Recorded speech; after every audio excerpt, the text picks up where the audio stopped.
अच्छा 8 गणित। आज हम लोग इस प्रकरण में 3 चीजें देखेंगे। पहला है परिमेय संख्या जिसका अंश और हर पूर्ण धन संख्या हो का घनमूल। एक है ऐसी दशमलव संख्या जो पूर्ण धन संख्या हो उसका घनमूल। और यदि किसी घन की भुजा दी गई हो, घनाकार बर्तन की भुजा दी गई हो, घनाकार बाक्स की भुजा दी गई हो, तो उसका आयतन कैसे ज्ञात करेंगे? और यदि आयतन दिया गया हो तो भुजा कैसे ज्ञात करेंगे? तो सबसे पहले परिमेय संख्या, ऐसी परिमेय संख्या जिसका अंश और हर पूर्ण धन संख्या हो उसका घनमूल कैसे ज्ञात करेंगे? अंश और हर पूर्ण धन संख्या होनी चाहिए। आप पूर्ण धन संख्या के विषय में अध्ययन कर चुके हैं। पूर्ण धन संख्या, परफेक्टली क्यूब नंबर, पूर्ण धन संख्या, ऐसी संख्या जिसका घनमूल पूर्णांक में बिना दशमलव के ही जिसका घनमूल ज्ञात किया जा सके, या ऐसे कह सकते हैं कि ऐसी संख्या जिसके अभाज्य गुणनखंड लिखने पर सभी अभाज्य गुणनखंड त्रिक के रूप में हो, 3 संख्याओं के समूह के रूप, उसे हम पूर्ण घन संख्या कहते हैं। तो पूर्ण घन संख्याओं का ही घनमूल हम लोग ज्ञात कर रहे हैं। तो ऐसी परिमेय संख्या का हम लोग आज ज्ञात करेंगे घनमूल। सीखेंगे कैसे घनमूल ज्ञात किया जाता है, जिसका अंश भी पूर्ण घन संख्या हो और हर भी पूर्ण घन संख्या। जैसे मान लीजिए कि 512/1000, इसका घनमूल ज्ञात करना। घनमूल के लिए हम लोग क्यूब रूट का चिन्ह लगाते हैं। अगर हम यहाँ इस v वाले चिन्ह के भीतर 3 लिख दें तो यहाँ लिखी संख्या का घनमूल ज्ञात किया जाता है, क्यूब रूट। और अगर यहाँ 3 ना लिखें, केवल ऐसे ही रहने दें 512/1000, तो इसका अर्थ हुआ कि अब ये स्क्वायर रूट का चिन्ह हो गया, वर्गमूल का। अब इस चिन्ह के भीतर लिखी संख्या का वर्गमूल ज्ञात करें। इनका एक और संकेत हम लोग लिखते हैं इन चिन्हों को हटा करके। जैसे ये लिखा है 512/1000, या कोई संख्या ले ले, जैसे मान लो दूसरी संख्या ले ले 64, तो 64 का वर्गमूल ज्ञात करना। इसको हम लोग इस चिन्ह को हटा करके ऐसे भी लिखते हैं 64 की घात 1/2। इसलिए 1/2 लिखते हैं क्योंकि इस स्क्वायर रूट या वर्गमूल के चिन्ह में यहाँ 2 समझ लो लिखा हुआ होता है। 2 लिखा है तो भी ठीक है, ना लिखा हो तब भी हम लोग समझ लेते ये अंडरस्टूड होता है कि यहाँ 2 है। तो वर्गमूल जिसको निकालना होता है, अगर इस वर्गमूल का चिन्ह हटा दें तो इस संख्या की घात 1/2 लिखते। ऐसे अगर किसी संख्या का घनमूल ज्ञात करना और इस घनमूल के चिन्ह को हटा दें तो हम लोग इसके घात 1/3 लिखते हैं। अगर यहाँ 4 लिख दें इस चिन्ह के भीतर यहाँ, तो इसका अर्थ हुआ कि इस चिन्ह के भीतर लिखी संख्या का चतुर्थ मूल ज्ञात करना। 64 की घात 1/4 लिखते इस चिन्ह को हटा। ऐसे ही पंचमूल, 64 की घात 1/5। तो इनको भी आप जाने रहिएगा कि इनका क्या अर्थ होता है। तो ये एक ऐसी परिमेय संख्या है 512/1000, जिसका अंश भी पूर्ण धन संख्या है 512 भी और 1000। इसका घनमूल ज्ञात करना। घनमूल ज्ञात करने का जो तरीका आपने सीखा है अभाज्य गुणनखंड में, प्राइम फैक्टराइजेशन मेथड। एक और तरीका होता है, उसको हम लोग अगले वीडियो में देखेंगे, अनुमान विधि जिसको कहते हैं, एस्टिमेटेड मेथड। तो अभी हम लोगों को इसका घनमूल अभाज्य गुणनखंड विधि से ज्ञात करना है।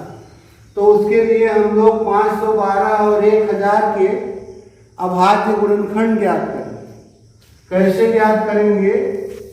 512 के अभाज्य गुणनखंड ज्ञात करने के लिए इसे विभाजित करने चले।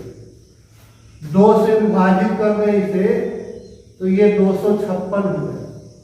फिर 2 से विभाजित कर दें तो 128, 2 से विभाजित कर दें तो 64, पुनः 2 से विभाजित कर दें तो 32, 2 से विभाजित कर दें तो 16, 2 से विभाजित कर दें 8, पुनः 2 से विभाजित कर दें 4, 2 से विभाजित कर दें 2, फिर 2 को 2 से विभाजित कर दें।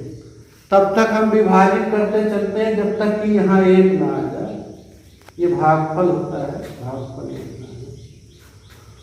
तो अब यही 512 के अभाज्य गुणनखंड हो गए।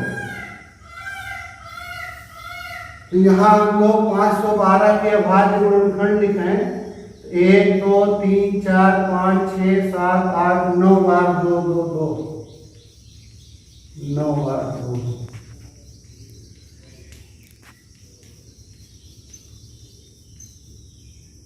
और इसी तरह से ऐसे भाग दे करके यदि आप 1000 के अभाज्य गुणनखंड ज्ञात करें तो आएगा 2 गुना 4 गुना 8 25 40 25 200 25 1000। अब त्रिक बनाते हैं, अंश का अलग त्रिक बना लें और हर का अलग। तो ये 2 2 2 का एक त्रिक, ट्रिपलेट, 3 संख्याओं का समूह जिसे कहते हैं। इस 2 2 2 का एक त्रिक, इस 2 2 2 का एक त्रिक। इसी तरह हर में 2 2 2 का एक त्रिक और 5 5 5 का। तो ये इस त्रिक से 2 लिखेंगे, इस त्रिक से 2 लिखेंगे, इस त्रिक से 2 लिखेंगे। हर में इसी तरह इस त्रिक से 2 और इस त्रिक से 5। ये आप विभाजित भी कर सकते हैं 2 से 2, अन्यथा ये हो गया 2 गुना 4 गुना 8 बटे 10। तो इसका घनमूल यही हो गया 8 बटा 10। अब ये आप देखिए 8 क्या है? 8 इसी अंश वाले 512 का घनमूल। और इसी तरह 10 क्या है? इस हर का घनमूल, हर का 1000। तो इसी प्रकार आप और भी उदाहरण लेकर देखें तो आप देखेंगे कि किसी परिमेय संख्या a बटा b का घनमूल बराबर होता है इसके अंश का घनमूल बटे हर का। ये किसी परिमेय संख्या के घनमूल ज्ञात करने का तरीका है। जैसे मान लीजिए कि हमको एक दूसरा उदाहरण ले लें, ऋण 729 बटा 1331 का घनमूल ज्ञात करें। ऋण 729 बटा 1331,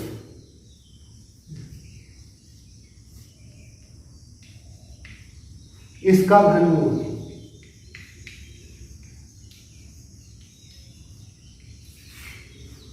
तो देखिए, चाहे ये ऋण 729 बटा 1331 लिखा हो, चाहे 729 बटा ऋण 1331 लिखा हो, दोनों को हम लोग इस प्रकार लिख सकते हैं। ऋण पहले लगा दे, फिर 729 बटा 1331। इसका घनमूल ज्ञात करने का अर्थ हो गया कि इसका घनमूल ज्ञात करेंगे। ये एक ऋणात्मक संख्या है जिसका घनमूल ज्ञात। अब आपने सीखा है कि किसी ऋणात्मक संख्या का घनमूल कैसे ज्ञात करते हैं। इस संख्या के निरपेक्ष मान के घनमूल के ऋणात्मक मान के बराबर होता है। इसका घनमूल ज्ञात करना हो तो हम लोग इसके निरपेक्ष मान अर्थात 729 बटा 1331 का घनमूल ज्ञात करें और जो घनमूल आएगा उसके पूर्व ऋण लगा। अब हम लोग अभाज्य गुणनखंड विधि से इसका अगर घनमूल ज्ञात करेंगे तो उसके लिए 729 का और 1331 का अभाज्य गुणनखंड ज्ञात। तो 729 के अगर अभाज्य गुणनखंड ज्ञात करें आप, तो पहले ये 3 से विभाजित होगा तो 243 है, फिर 3 से विभाजित होगा 81 है, फिर 3 से विभाजित होगा तो 27 है।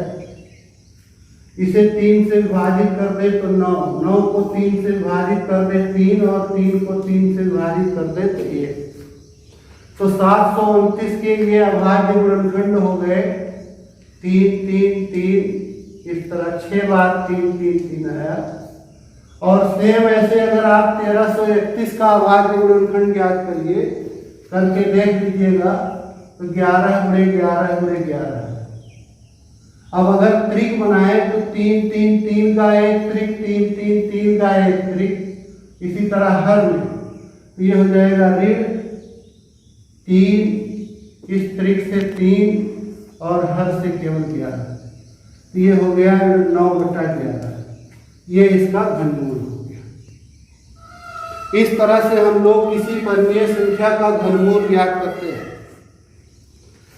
हाँ, इसको लिखने का एक दूसरा तरीका भी होता है, घात की सहायता से भी हम लोग घनमूल ज्ञात करते हैं। घातांक के तरीके से भी घनमूल ज्ञात करते हैं। छोटा उदाहरण ले लें, जैसे अगर 64 का घनमूल ज्ञात करना है तो एक तरीका ये पढ़ रहे हैं हम लोग कि 64 के अभाज्य गुणनखंड करेंगे। 2 गुना 4 गुना 8 गुना 16 गुना 32 गुना 64 गुना 164 तक ही है, केवल 64 है। 2 गुना 4 गुना 8 गुना 16 गुना 32 गुना 64। एक तरीका ये है, इसमें हम लोग ट्रिपलेट बनाते हैं। दूसरा तरीका है कि ये जो चिन्ह हटा देते हैं हम क्यूब रूट का, तो घात 1/3। अब इस 64 के अगर आप अभाज्य गुणनखंड करेंगे तो ये 2 2 2 6 बार लेकर गुणा आता है, इसलिए इस 64 की जगह लिख देंगे 2 घात 6। और चूंकि 64 पर घात 1/3 लगा है, इसलिए ये 2 की घात 6 की घात 1/3 है। अब इसमें घातों का गुणा हो जाएगा। आप घातांक के नियम में पढ़े हैं कक्षा 7, तो 3 से ये विभाजित होकर 2 हो जाएगा, 2 × 2, 2 की घात 2, उसका मान क्या आएगा 4। तो इस प्रकार घनमूल ज्ञात करने का घातांक के सहारे भी एक तरीका होता है। अब इसके बाद में दूसरा हम लोग देख लें, दशमलव संख्या का घनमूल। वो भी ऐसी दशमलव संख्या जो पूर्ण घन हो का घनमूल।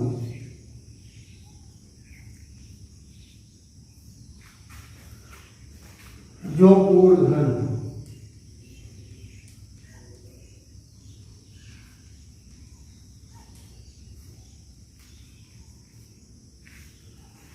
जैसे मान लीजिए कि हमें 0.216 का घनमूल ज्ञात करना है,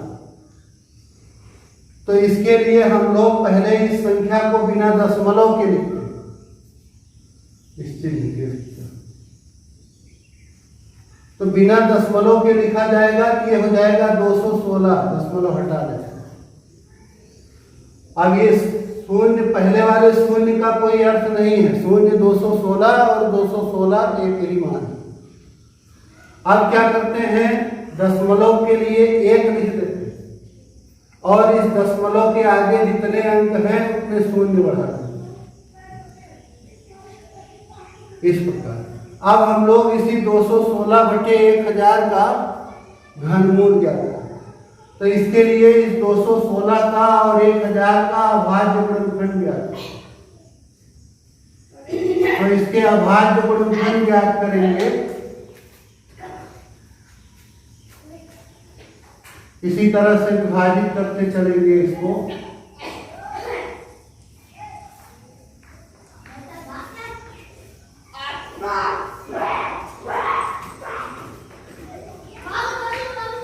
तो इसके अभाज्य गुणनखंड हो गए 2 गुणे 2 गुणे 2, 3 गुणे 3 गुणे 3, और 1000 का अभी लिखा गया था 2 गुणे 2 गुणे 2 गुणे 5 गुणे 5 गुणे 5। ट्रिपलेट बनाएंगे हम लोग त्रिक, और प्रत्येक त्रिक से एक गुणनखंड लिख करके उनका गुणा करेंगे। तो ये आ जाएगा 2 गुणे 3 अंश में, और हर में हो गया 2 गुणे 5। 2 तिया 6, 2 पचे 10। 6 में 10 से भाग देंगे तो 0.6, ये इसका घनमूल। इस तरह से हम लोग ऐसी दशमलव संख्या जो पूर्ण घन हो उसके लिए घनमूल ज्ञात करते हैं। एक और उदाहरण ले लें, जैसे 1.331 है। 1.331 का अगर हमें घनमूल ज्ञात करना हो तो पहले इसका दशमलव हटा लेते हैं। हटाने का तरीका अभी आपको बताया गया, बिना दशमलव के लिखा जाए तो 1331 हो। अब दशमलव के लिए 1 लिखेंगे, इसके आगे 1 2 3 अंक है तो 3 शून्य बढ़ा दें। अब 1331 के अलग अभाज्य गुणनखंड लिखेंगे और 1000 के अलग। तो अगर आप 1331 के अभाज्य गुणनखंड ज्ञात करिए तो आएगा 11 गुणे 11 गुणे 11, और 1000 का अभी लिखा गया था।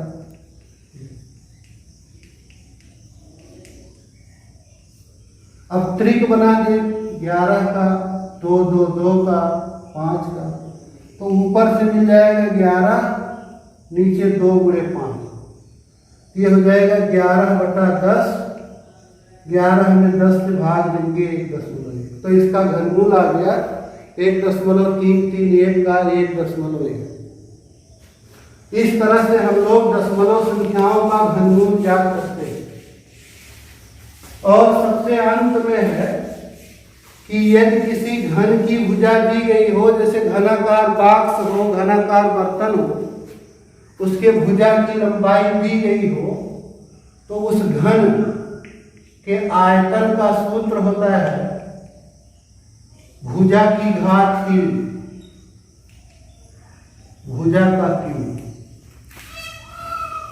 यदि किसी घन के भुजा की लंबाई x हो, घन के भुजा की लंबाई x,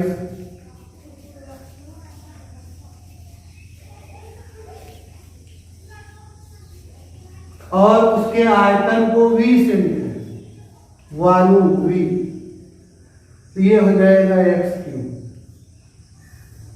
इसी तरह से यदि घन का आयतन दिया गया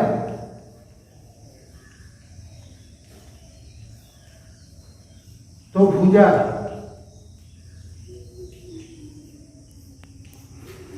ज्ञात करने का सूत्र हो गया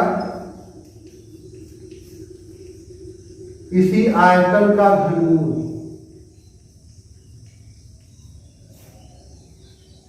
या x कैसे मिलेगा, जो आयतन v है उसका घनमूल।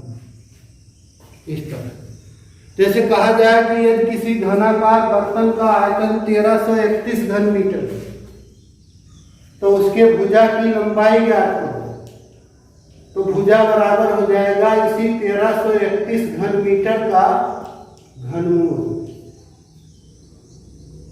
1331 का आप घनमूल ज्ञात करेंगे अभाज्य गुणनखंड से, तो 11 है। मीटर घाते 3 का घनमूल ज्ञात करेंगे तो मीटर आएगा। उस घनाकार बर्तन, घनाकार बॉक्स के भुजा की लंबाई हो जाएगी 11।